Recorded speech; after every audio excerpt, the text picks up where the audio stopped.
descrição. Então vamos lá falar do James Randi, que era um mágico, olha só vocês, ele era um mágico que ficou muito famoso, e ele fazia mágicas do tipo daquelas que o Henry Houdini fazia, que era ficar preso em um caixão de metal e ficar submerso e tentar escapar de lá com vida. Aliás, o Randi ele conseguiu quebrar um recorde de tempo aí do do Henry Houdini nessa categoria de ficar dentro de um caixão submerso na água lá e sair vivo. Então ele quebrou até um recorde do Houdini. Então ele criou seu nome ali, criou sua história ali, mas ele ficou realmente famoso na mídia quando ele passou a desmascarar fraudadores. E fraudadores entendam aí como pessoas que se diziam ser médiuns ou que tinham alguns poderes paranormais e se apresentavam em locais, ofereciam curas para doenças incuráveis, enfim, ele ia e desmascarava essas pessoas.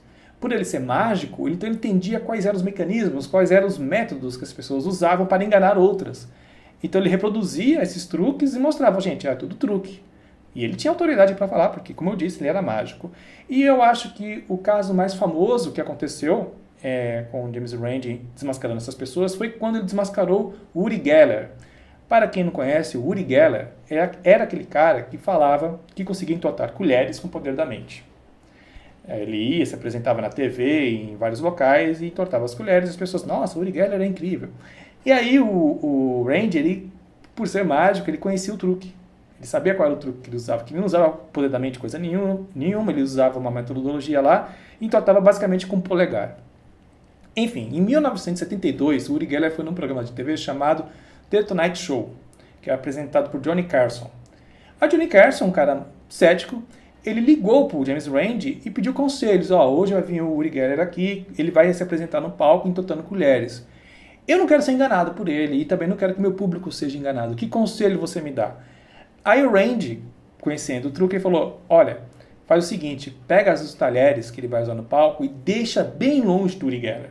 Mas longe pra caramba, não deixa ele ver esses talheres, porque se ele ver, ele vai conseguir manipular, e na manipulação ele prepara o material para entortar ao vivo, né? Então, deixe longe deles os talheres. E o Carson fez isso, obedeceu o Randi e deixou, né, os talheres longe do Uri Geller.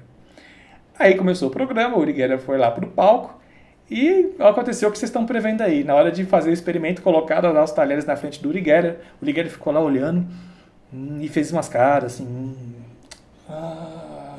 E aí alegou que não estava conseguindo entortar os talheres porque ele estava se sentindo fraco, né? Os poderes dele tinham sido sugados, sei lá, pela vampira dos X-Men.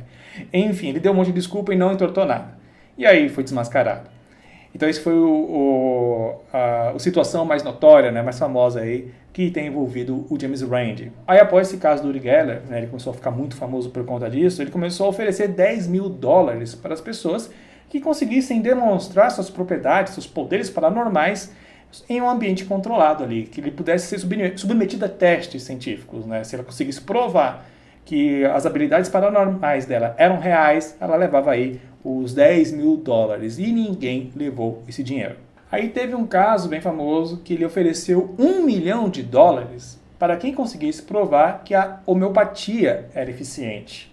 A homeopatia, para quem não sabe, é um método terapêutico que consiste em prescrever para um doente, sob uma forma diluída em pequenas doses, uma substância que em doses cavalares, em doses altas, acabam produzindo no paciente os mesmos sintomas dos quais ele está tentando combater com aquele medicamento. Não faz sentido, né? Vamos usar como exemplo aqui o resfriado. Eu estou com resfriado, estou espirrando que nem um louco e eu quero tomar um remédio homeopático. O que eu faço? Vamos pegar, então, alguma substância que desperte em mim os mesmos sintomas que o resfriado desperta. Coriza, olhos ardendo, né, lacrimejando, espirro e tal. E, cebola quando você corta, você fica com o olho lacrimejando, dá uma coriza. Então, beleza, vamos pegar a cebola e vamos diluir ela em muita água. Né? Vamos diluir ela até não sobrar nada, não sobrar uma molécula dessa cebola.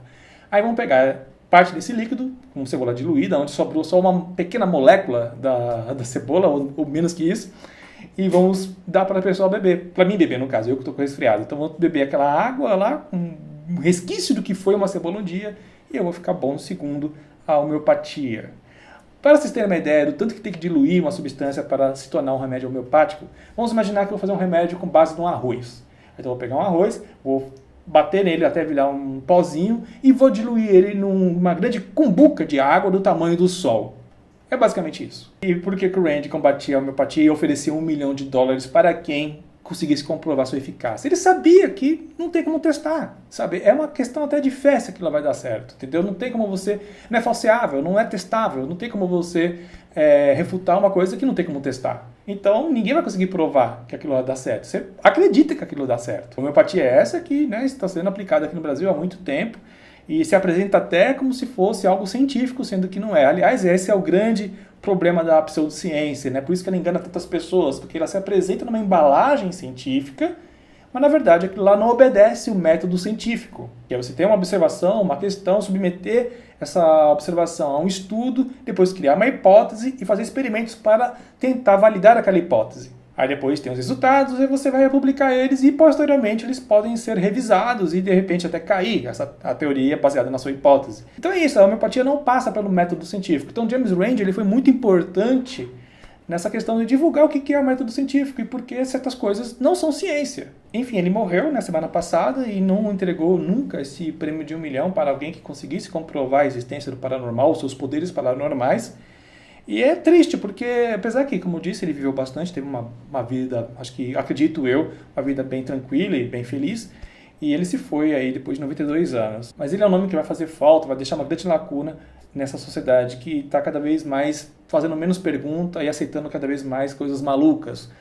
Não digo nem a Terra plana aqui, porque né, se for parar a pensar, a terra plana ela é inofensiva, mas tem a galera antivacina, tem gente tomando medicamento aí que não tem eficácia comprovada, então é complicado. Mas também é bom lembrar de uma coisa, que o Carl Sagan mesmo falava que o ceticismo é importante, a gente tem que ter ceticismo, né, para certas coisas. Por exemplo, as pessoas reclamam que às vezes os astrônomos descobrem alguma coisa em algum planeta e demoram um ano para publicar isso, né, para deixar isso público. Mas por que eles fazem isso? Porque eles pegam lá a hipótese, eles vão testando aquela hipótese, aquela teoria, eles vão testando e vão fazendo mais observações, mais experimentos, para ter certeza mesmo do que aquilo que eles estão estudando realmente é aquilo que eles estão achando que é. Aí depois que eles têm essa, não digo nem certeza, mas tem vários experimentos que corroboram com aquela visão, com aquela ideia, aí eles publicam. Então é muito complicado, você não pode sair por aí falando uma coisa que precisa de mais observações para você ter aí um maior respaldo no que você está dizendo, no que você está apresentando. Então, por isso que demora muitas vezes a publicação de certas coisas que descobrem no espaço e em qualquer ramo da ciência. Então é importante ter o ceticismo até dentro do meio científico. Só que o Carl Sagan lembrava que é importante ter esse pensamento cético, mas você não pode ser cético a tudo, porque senão você não fica aberto a outras possibilidades. Você fica fechado, você só fica acreditando naquilo que você vê, praticamente, né? Você não vai acreditar mais em nada, é só naquilo que você vê.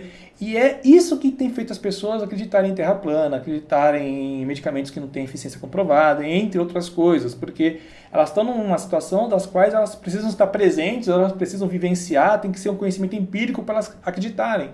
E elas começam a questionar instituições, começam a questionar professores e assim por diante. Então Carl Sagan ele defendia uma espécie de ceticismo flexível, né? Você ser cético, mas ter a mente aberta para novas ideias e submeter essas ideias ao rigor científico, né? Ao método científico. Muitas pessoas me chamam aqui no canal de cético de uma maneira pejorativa, como se fosse estar me ofendendo, mas eu não fico ofendido. E eu sou muito mente aberta, sabe? Eu tenho a mente aberta para vários assuntos, até envolvendo a vida lá fora, só que quando você não tem evidências que são testáveis, que são observáveis, que você pode colocar aí e submeter elas a um método científico, você está especulando, é pura especulação, é puro achismo. E não tem como levar achismo a sério. Você tem que ter evidências, e no caso de vida fora da Terra, por exemplo, como o próprio Carl Sagan dizia, né, para afirmações extraordinárias você precisa de evidências extraordinárias. Né? E quando você só tem como base para fazer o seu estudo, a sua afirmação, coisas que você viu, que você nem tem certeza do que vê, então fica complicado, né? Fica no campo da especulação mesmo. E fica aí a mensagem, sejam céticos, questionem tudo, mas com bom senso, tá bem? Senão você não vai acreditar mais em nada, você tem que ter ceticismo, mas a mente aberta para coisas que você pode testar aí pelo método científico.